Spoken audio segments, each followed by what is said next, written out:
Welcome to the Associated Church Press podcast. I'm your host, Rebecca Snyder. This is a space where professionals in Christian media share real stories, successes, challenges, and lessons learned so we can connect, collaborate, and grow together in today's changing media landscape. Welcome, everyone. In the studio today, we have Chris Gunty, who's the associate publisher of the Catholic Review here in Baltimore and covering the greater Baltimore region. Welcome to the program, Chris. Thanks so much for having me, Rebecca. I am super excited to talk to you about the new encyclical, the first encyclical that Pope Leo XIV has issued, because it's about AI. And so before we get into the meat of how that encyclical is impacting your journalistic endeavors at the Catholic Review, help us understand what an encyclical is and the significance of AI being the first encyclical that Pope Leo's issued.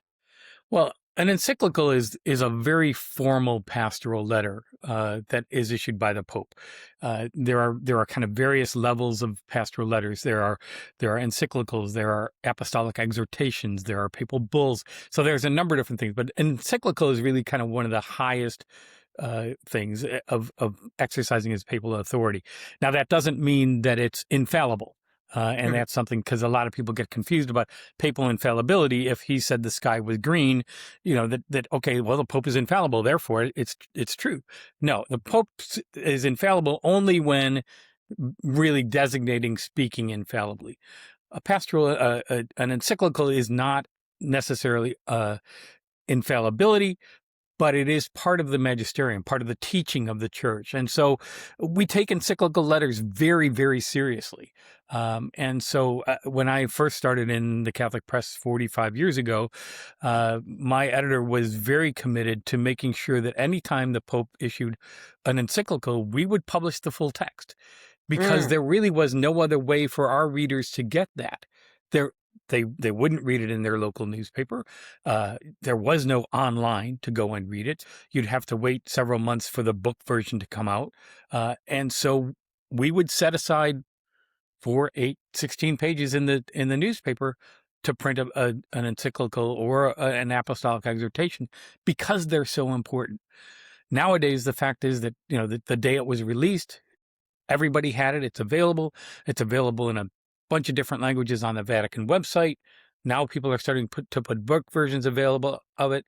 And so that the information can be disseminated more quickly, but it's still really, really important. Mm-hmm.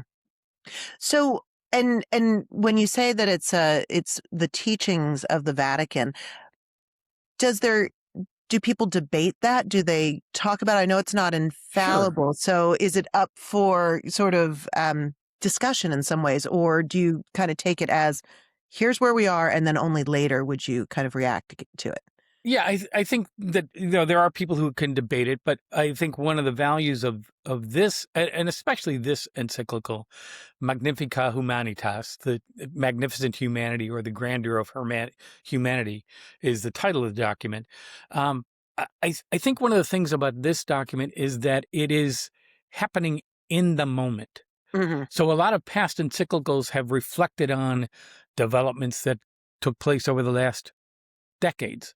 When Pope Leo XIII, Pope Leo XIV's predecessor, wrote Rerum Novarum, which was on all the new things, was the title, Rerum Novarum.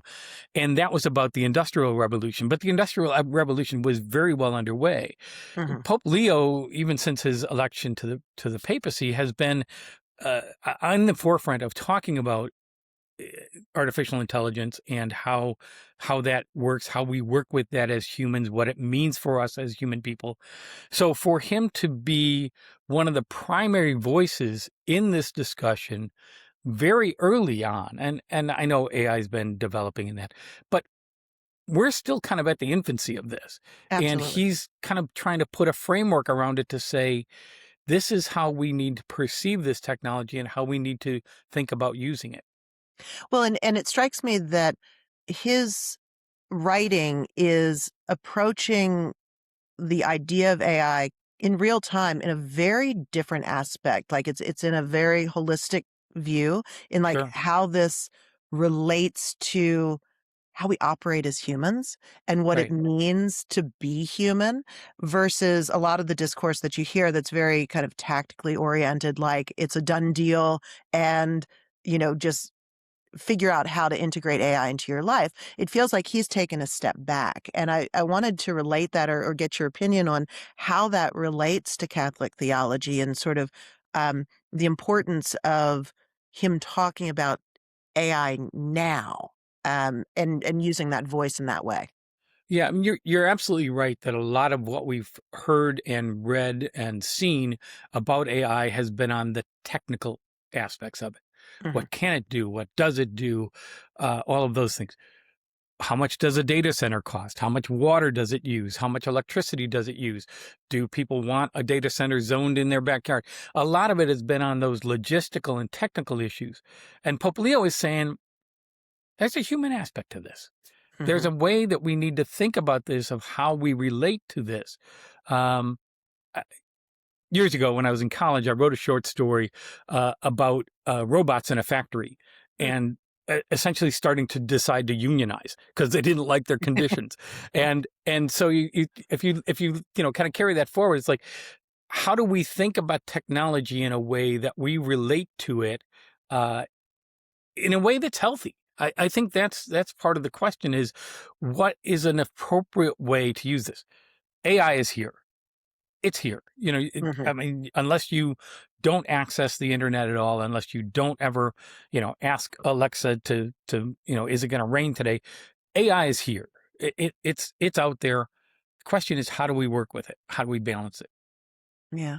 And so I think also from a journalistic standpoint, um, and I guess before we get into the journalism side of things, what is Pope Leo really saying? Like as part of the encyclical, how is he suggesting that humans interact with AI, or is it something that he's saying no, no, not yet, or hold the core of what it is to be human?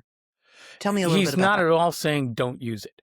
And Hmm. and I think that's clear. He's acknowledging, as we've been talking about, it's here. So he's not the first pope to say that technology can be a good thing. Uh, Pope John Paul II, when he visited Los Angeles in 1987 and met with communications people, Hollywood, TV, entertainers, those kinds of folks, he said, we have to use all the means of communications that are at our disposal in a good way. Hmm. These are tools that we have, and just like any tool, I mean, I can take a hammer and I can smash something to pieces with it, or I can take a hammer and I can build a wall. Which is the tool is not the evil thing. It's what we do with it that is good or evil, good or ill. And so I think what Pope Leo is saying is that we need to remember that we as humans are all imbued with God-given dignity and are all imbued with goodness and grace and deserve to be treated well. We deserve to, as Pope Francis said, we deserve to live on our planet, our common home, in a way that doesn't uh, adversely affect, especially those on the margins, because we all know the climate change seems to have more of an impact on developing countries, on people Hmm. who have less. People who are hungry are going to be more hungry if the crops all die, because the folks who are rich are going to get the food first, and the folks on Hmm. the bottom of the list are that. So I think Pope Leo is saying about AI is, let's make sure that we use this in a way that upholds human dignity and doesn't let go of the fact that we are humans. I heard a while back, and not related to the Pope, but somebody said, I don't want AI, I don't want a robot um, to to create art or to do all these things so I have more time for laundry. I want AI to do my laundry so I have more time for art and creativity. Right. And that's, I think, the thing that we miss. And so what Leo is trying to say is that we can use this in a way that uplifts humanity rather than dumbs it down, I guess would be the best way to say it.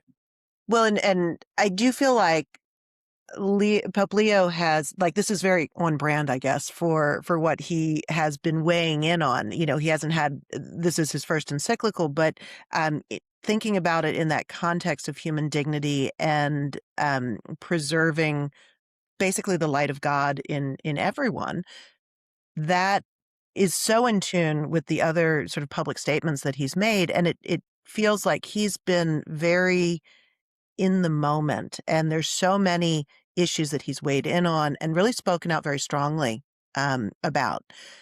So and I know you don't have a pipeline into the papacy necessarily, but why do you think he chose this topic for his first encyclical? Because I feel like, you don't spit out an encyclical every year or anything Yeah. like that. So this feels very monumental. So what is he trying to do from your perspective with this being the topic for the first one?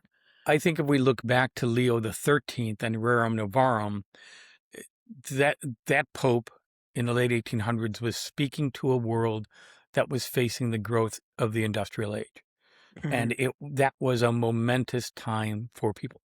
What does human work look like in an industrial age? What does it mean to be a person when all these other things are happening?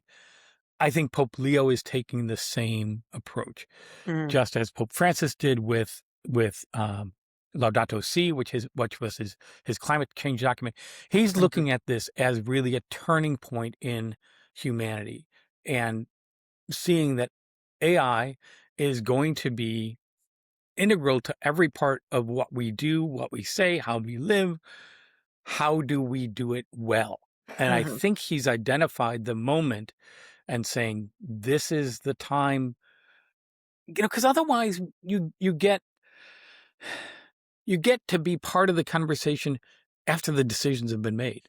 Right. Kind of when the horses have all left the barn, you know, it, he wants to be part of the discussion now as this is developing, as it's being developed.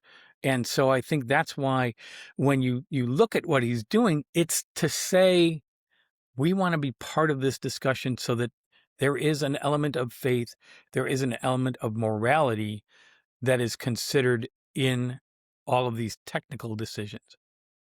Well, and I think also looping back to the Industrial Revolution and sort of reflecting on that, humanity has felt these seismic changes in technology. Like we look at it from our perspective to be like, oh, no big, they were still using XYZ and it still feels very old fashioned. But to the people who were in the midst of that change, it was cataclysmic change. And we've seen that in the journalism world, when Sure. radio came, when TV came, all those felt like and they were very fraught times.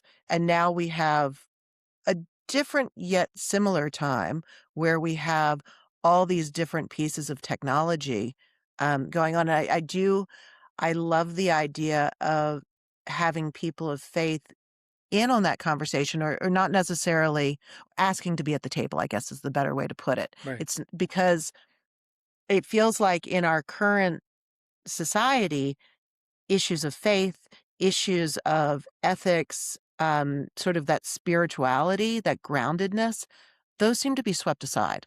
And so I, th- I'm interested in the way that you approach the Catholic Review because you have a really strong journalistic tradition, but it's also infused with that spirit and sort of that framework. And so I'm interested how you are sort of your philosophy, even before the encyclical, on how you were centering the human in your work in a world where maybe that gets pushed away a little bit more. Yeah, it's something that we've been struggling with. Obviously, a year ago, the Catholic Press Association, Catholic Media Association, of which we're members, revised its Fair Publishing Practices Code, which covers all kinds of ethical things. It's much like the Society of Professional Journalists Ethics Code, and it includes everything from fairness in advertising and making sure that all of those things, fairness, if you're hiring a freelancer, you need to pay them, Mhm. and you need to pay them on time. All of those things are part of our fair publishing practices. An entire section was added last year on AI. and how Mm. we would use AI and how we would identify AI and things like that. So, so we've been looking at it in that context. We've been talking to some of our colleagues. Pointer has a great kind of a template that publications can Mhm. use, publishing organizations can look at and say, this is what we want to do. We had a session at the Catholic Media Conference that finished up last week that just focused on, building a practical and usable and, workable AI policy or that.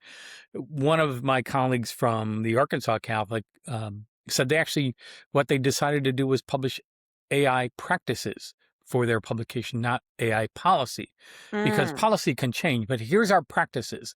Um, she showed an example of the Reuters policy, which is kind of very brief. It's just kind of like, hey, we're going to use AI, and we'll let you know if that's when that's important and problematic. But the question is, what are we going to do with that? So one of the things that came up was a question between generative and agentic. Mhm. So if I would will I use AI to write a story for me? Dump my notes in and have it write a story. Is that generative or is that agentic? So if I'm asking it just out of the blue, hey, write me something about um, the feast of the Blessed Virgin Mary and as it relates to what's going on in the world today, and AI just comes up with something and then I edit it. If I take my notes or my transcripts of interviews and put that in and ask it to do that, is that now agentic because it is because it's really just kind of taking the work that I would have done and do it more quickly. Mhm. Um, you and I both use Riverside in our podcasts. Mhm. Riverside underneath it has a very strong AI engine that creates magic clips and can clean up the background audio. So we're using it whether we know it or not in some ways. So what we're trying to do as a staff, and we've And dedicated actually, many before we get hours. there, actually, Chris, I just wanna for clarification, let's define agentic versus iterative and sort of where the agentic is when it can independently reason. You can sort of say, "Okay, do this on its own," Right. and sort of take the place of my reasoning. And then iterative would be more, I can, I'm using it to streamline or go faster in a tool that's more streamlined. Is that how you're defining it? Yeah, I think so, and I think one of the differences that one of the speakers at our conference made was that kind of agentic is will like do things just the same as you might, but just faster and Mhm. perhaps more efficiently. So, you dump a spreadsheet in and you say, "Explain this to me," or you dump a court ruling in and say, "Summarize this and get it." I could do that if I had several hours to do it, and Mhm. AI can, come up with a summary of a 87-page court document in 30 Seconds. seconds, Yeah. and so that's part of that, versus AI creating something, as out of whole cloth. And Mhm. that I think is a big difference there. And so we're just trying to figure out what works for us. And Mhm. we have people on our team who don't want to use us to use AI at all. They think it's cheating, Mhm. and I get that, but we use Adobe InDesign, Right. and way back in the day, we would typeset things and we would cut them out and we would paste them up. And if you wanted to do a cutout around a photo, you'd do line by line by line to make sure that they all fit. And now, of course, you simply drop an image into Adobe InDesign and you say wrap the text around it and it does it. And you're done, right. And so, I mean, is that artificial intelligence or is that just strong computing?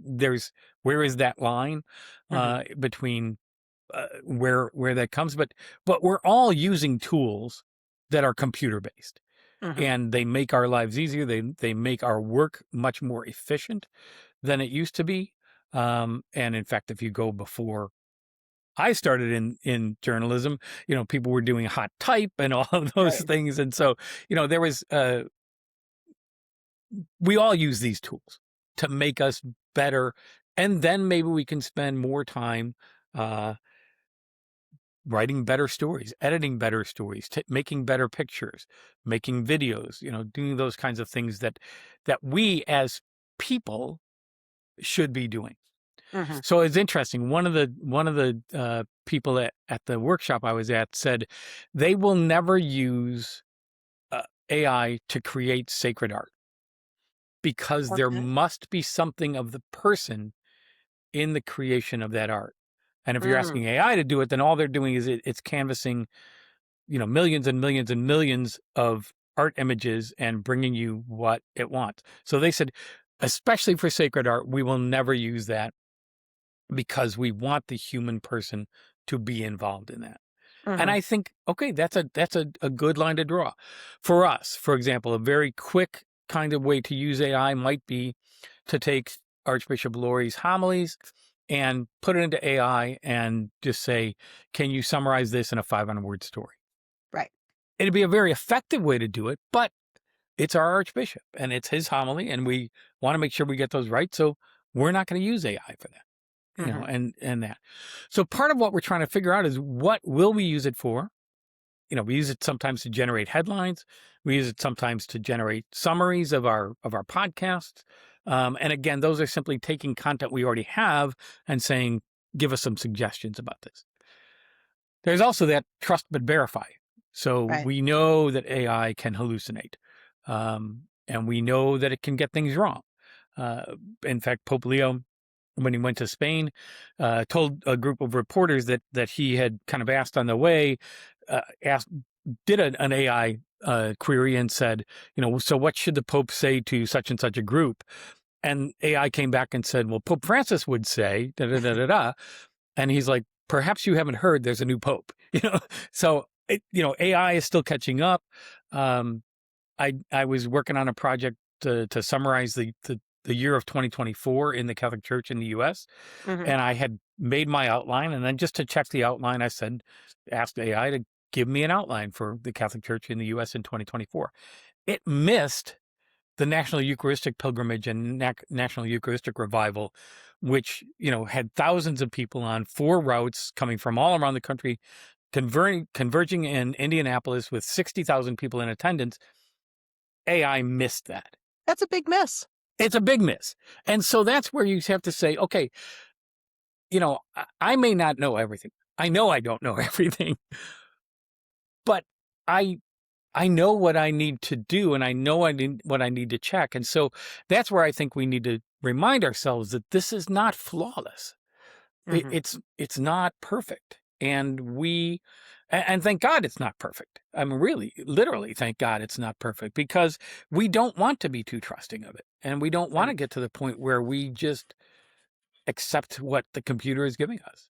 Right. We're not leaves on a stream just floating down. Like, I think what this encyclical is really kind of reminding everyone, and what you're not struggling with, but discerning in your own work, is how to use the tools that you have without sacrificing the spark and your ability to create new things. I think it's so um, important to remember that AI is truly just like this massive search engine in many respects, searching what's already out there. And so if you think about what's represented on the internet now, it leaves out a lot of underrepresented voices.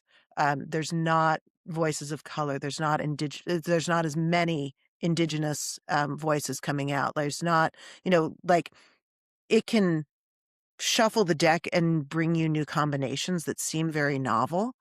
And that is, that juxtaposition is very interesting. But I think what is really kind of coming to the fore in our discussion and in the encyclical is that you need that spark of humanity to move forward. Like, you need that element of humanness in your sacred art or in the work that you're doing. And how do you bring those tools in to serve that spark? Does that feel right to you in how I'm interpreting that? It does, and in fact, I think you're right, especially from an aspect of faith. There was a study that just came out that if you're using a chatbot to kind of help with life's big decisions, those answers aren't going to always include religion. Right. And this was a report from OSV News that some faiths are more likely than others to get top billing in Mm, query results. And this is it came up scholars from the Consortium of Evaluating Faith and Ethics in AI. And one of the things that came up was that 20 commercial and open source AI large language models favored certain faiths when they were asked if the user should convert from one faith to another. And those faiths that came up, interesting. Catholic, Baha'i, and Sikh came up, but then not necessarily others. Hmm. So, you know, again, it's great that there is actually a commission out there that is working on making sure that faith and religion are part of AI. It's great to hear people such as Pope Leo, weighing in on it. And I think that we just need to remember that, I mean, you can probably turn to AI and get all the sports scores you want. You can probably get an analysis of the NBA draft that just happened the last couple of days. All of those things. But if you want good analysis of faith aspect, which many of obviously our folks in the ACP are very concerned about how faith fits into everyday life. You can't necessarily count on AI to give you that. Right. It also strikes me just thinking about the large language models are always scraping journalistic sources, news media, because it's verified, well written, deep information.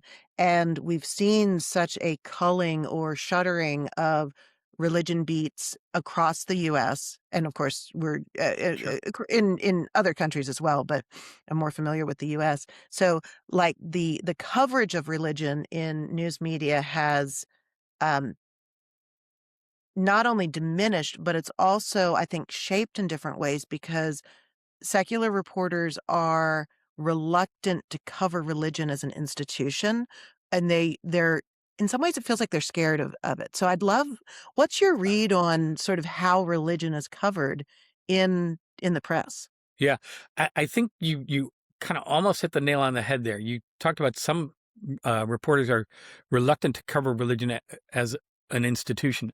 I think they prefer to cover it as an institution Okay. because they know how to cover a city council meeting, or they know how to cover a state election race. They don't know how to cover the faith aspect of religion. Mm, So they know how to cover religion as a governing body, as a group of churches, I mean, that whole thing. And I think they can apply some of the same principles they learned covering state government or city government to covering religion. And they just are not the same. They're mm, not at all the same. And it would be like if put somebody on the business beat and said, I want you to cover the stock market today. And first of all, that person has maybe an antithetical attitude toward capitalism, thinks capitalism's stupid, nobody should, and doesn't know how the stock market works. You would not assign a reporter like that. right. And yet, especially now, as you've mentioned, that there are so many secular dailies, secular weeklies that have gotten rid of their religion reporter or their religion editor. And so they're just taking a general assignment reporter and throwing them on a religion story. Mhm. And they have no idea what they're covering. And they walk in and they just don't get it. And that's, I think, one of the benefits of belonging to the Associated Church Press is that you're working with a number of other professionals who cover faith full time. Mhm. This is what we do. This is what we're experts in. And no AI engine is going to do what we can do. And often a secular reporter is not going to be able to do what we do because they just don't understand the basics of the faith element that is at heart. And faith is nebulous. I mean, Mhm. it's tough. You ask people, well, why are you Christian? Why are you Catholic? Why are you Sikh? Why are you Muslim? And sometimes they can identify that in a way, but sometimes it's just, I believe. This is what I believe. Right. And this is what shapes my life. And a lot of times there are just journalists who just don't know how to cover that because it's not cut and dried. Now, do you think that's primarily because, there's the rise of spirituality, but not necessarily religious affiliation? Sure. And, do you think it's sort of lack of knowledge, or is it sort of a reticence to talk about deeply personal issues that that reporter may not like understand. It feels sometimes awkward uh, to talk about someone's faith if you don't share it, because it could seem like it's coming off as judgmental or maybe from a lack of understanding. So where do you feel like that is when reporters try and cover faith? Where do you think they go wrong, or what could be done better? I think when if we're good reporters, if you go and cover anything that you don't know enough about, and certainly there are times when I'll go to something and cover it, and I don't know the whole thing. And the reason, I mean, if that were the case, if I knew everything, I could write the story and not go to the event. You wouldn't have to go. That's right. So part of that, I think, is to go and to ask the questions about what does this mean to you? Hmm. And that typical question, somebody, you're interviewing somebody outside of their house, which is on fire. How do you feel about this today? Right. But what does it mean for you to be here worshiping in this space? What does it mean for you to be a part of this community of faith, whatever kind of faith that is? And I think those are the questions that a lot of reporters for secular papers just don't get, because they're just not used to asking questions like that. They want to Hmm. know, the who, what, where, when, and they don't ask enough about the why. Right. So, Yeah. No. and that, I think, And actually, I guess coming back to our discussion around AI, like it does feel like that kind of reporting is very tactical.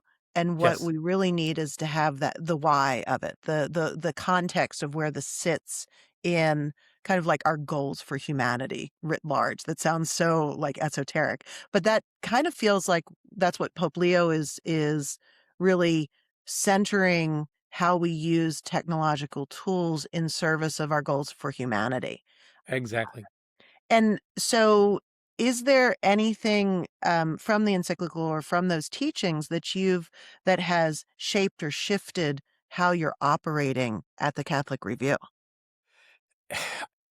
I don't think it has changed what we're doing, because I would hope that we were on that track anyway. But I think it reminds us, and that's probably the best thing it does. It reminds us that we need to think of the human dimension.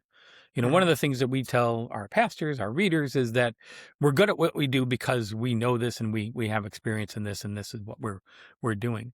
And we're Catholics, same as you, and we think that as we believe what you believe, we believe in all of these things. And so I think as we go into that, what the Pope has been saying is going to remind us to remember the human dimension all the time. And Right. not just in how we write or what tools we use to write, but in how we treat the people that we're covering, people that we're writing about, whether we're, writing about people who are being served by a food pantry, or, people who are getting assistance from Catholic Charities or St. Vincent de Paul Society, whether we're writing about people who are struggling with the fact that their parish is closing because of changing demographics. And so I think it's just a reminder that we have to remember the human dimension in everything we do. Mhm. And that at heart is what journalism is about. You're shining light on places where people wouldn't be able to access those stories really in any other way. And Right. so you're this not mouthpiece, because it's not like you're hiding someone, but you're this anchor, or you're shining that light. And so it feels like it this just reinforces what you've been doing and what you Mhm. want to do. Um, so as you kind of navigate this time for the Catholic Review, what's next? Like, what are you where are you heading with all of these tools and with your coverage, and how are you kind of rooting the human in all of it? So one of the fortunate things was that a few of my team members were also able to attend the Catholic Media Conference. So some of us, we heard a keynote speech about AI. There was a master camp about AI that the two of my team members went to. Three of us, I think, went to the one on developing an AI policy. So we're going to bring this back to the rest of the team and say, okay, let's go over this. How do we use it? How might we use it? And how are we going to inform our readers when we do that? Hmm. And so, for example, the Arkansas Catholic, their practices are available on their website. They refer to it. It's mentioned in their staff box. This is here. If you want to see our AI practices, here's where you go. And I think that it's just a matter of how do we figure out then what we will do and what we won't do. It was really great to hear that colleague who said, we won't use it for generating sacred art Hmm. because there's a really good reason not to. Okay. If you can draw some hard lines in the sand, that I think makes it stronger. And then there's some things, okay, for sure we're going to use it. We're going to use AI to suggest headlines. We're going to use AI. And maybe we just, we have a huge bulletin board in the newsroom. We start putting things we will do, things we won't do, things we need to talk about. And that's, I think, where those tougher cases come in. How might we use it? And if so, what does that look like? Hmm.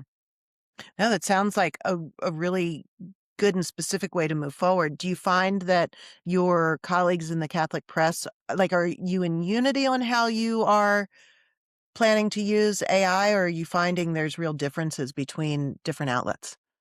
I think there's a lot of unity, and I think some of that unity comes out of the fact that the CMA published the Fair Publishing Practices Code last year with an Hmm. updated section on AI. It's like, this is where we start. These are the core values. And then it's like, okay, and you might have some newsrooms, though, who say, we're just not going to use it, or we don't want to use it at all, or we want to use Right. it in very, very limited ways. And there are others who are going to say, you know what, I'm losing another staff member. I need to find some ways to generate content without doing that. We don't cover a lot of sports, but I know that some publications do cover a lot of sports. Can you generate a quick story off of a box score? Those Hmm. are the kinds of things that would be worth looking at. But I think all of us understand that we have to verify it. You can't just take it at face value and not do some fact checking.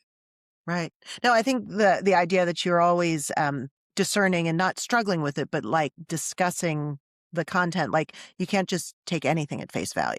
Right. And because that's part of, as journalists, that is what you do. Right. And as soon If as your you give mother that says up, she loves you, check it out.